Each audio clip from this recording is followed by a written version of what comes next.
Mercury is the smallest planet in our solar system and the one closest to the Sun. Interestingly, of the inner planets, Mercury is the only one without a patrol area. Instead, its representations have been designated to multiplayer maps.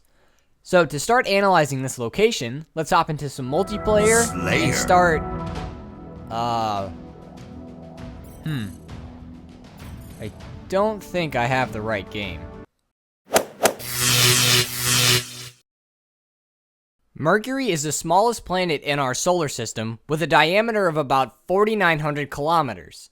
It's also the planet closest to the Sun, and since it's so close, the surface can reach insane temperatures of about 430 degrees Celsius. However, even though it's the closest, it's not actually the hottest planet in the solar system. Venus actually beats Mercury out with a surface temperature of 467 degrees Celsius. Venus gets hotter than Mercury because it has a thick atmosphere that traps in all of its heat. Mercury is so small that it can't generate a normal atmosphere, and any atmosphere it does generate is blasted away by the solar wind of the Sun. Since Mercury doesn't have an atmosphere to retain its heat, the temperature on the dark side of Mercury can drop to as cold as negative 170 degrees Celsius. So even though it's the closest to the Sun, Mercury actually has the widest surface temperature fluctuations of any of the planets. The absence of an atmosphere affects more than the temperature of this small world. Since there's no atmosphere to protect it, the surface of Mercury gets slammed by objects from space, leaving the surface heavily cratered. The largest impact basin on Mercury is called the Mercurys Basin and is the location of the Vertigo Crucible map. The impact basin is about 1,500 kilometers across and was thought to be created by an impactor at least 100 kilometers across. To kind of put that in perspective, the asteroid that killed the dinosaurs is estimated to be about 10 kilometers across. Yeah, quite the difference. Now, the Mercurys Basin got its name from the fact that when Mercury is closest to the Sun is almost directly overhead, pounding the basin with its sunlight. As we look up from Vertigo, we can see that it seems to be the case, as the Sun is huge in the skybox. Well, we can approximate the distance to the Sun by using its size in our view and using a variation of the angular diameter formula, the same thing we did with Saturn. To start, we'll take the Sun's diameter, which is approximately 1,392,000 kilometers, and multiply that by 57.3 degrees. For the bottom value, we need to find the Sun's angular diameter. The Sun stretches all the way across our field of vision, so its angular diameter is at least 180 degrees. No, I'm just kidding. I learned my lesson last time. The Sun stretches across the entire field of view in Destiny, which is set at 72 degrees, not 180 like I thought it was. So we'll pop 72 degrees in the equation and solve it out. That gives us an approximate distance of 1,107,800 kilometers away.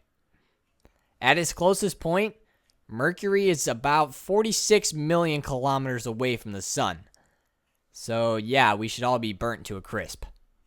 But before you go looking for some burn cream, the game gives an explanation for the Sun's size. Although it has to do with space magic, so it's not really an explanation. Now, we know the Vex have occupied Mercury and turned the planet into a machine, and the surface is honeycombed with Vex structures. There is one structure in particular that we visit called the Lighthouse.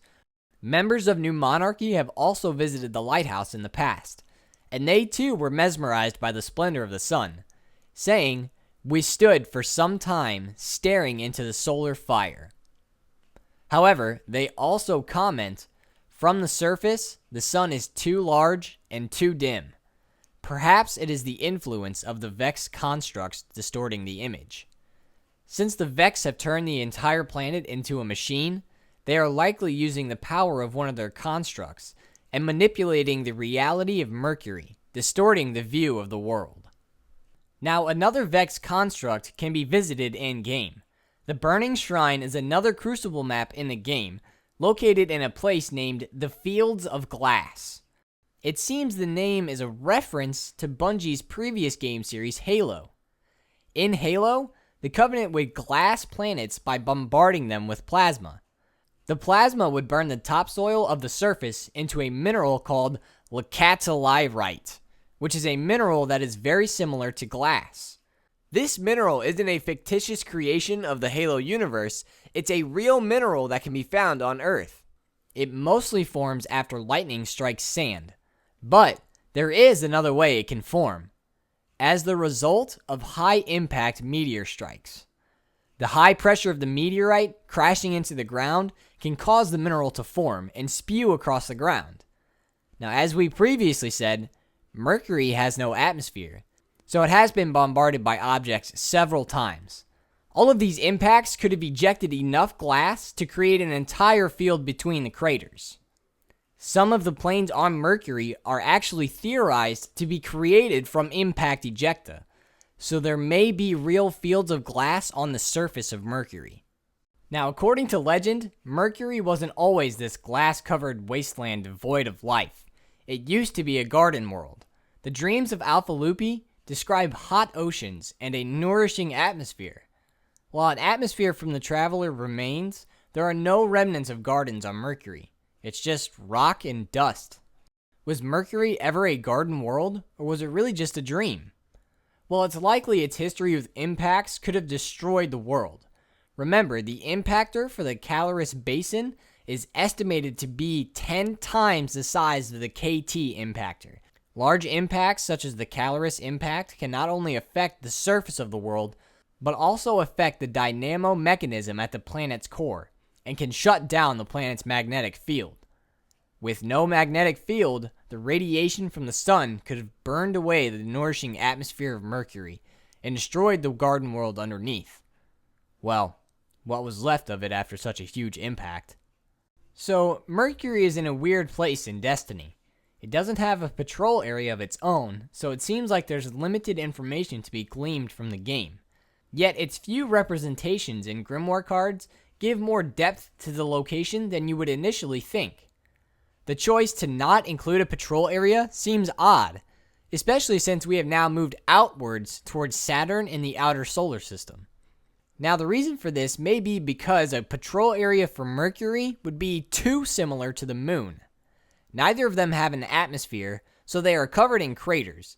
But instead of having the Earth floating nearby as a neighbor, Mercury would have the Sun. And in place of the Hive temples, we would have Vex constructs. I'm sure in the future, we'll be able to explore more of Mercury to answer more of our questions. Thank you for watching, and see you later. One of the greatest things about Destiny is the opportunity to travel to different locations in our solar system.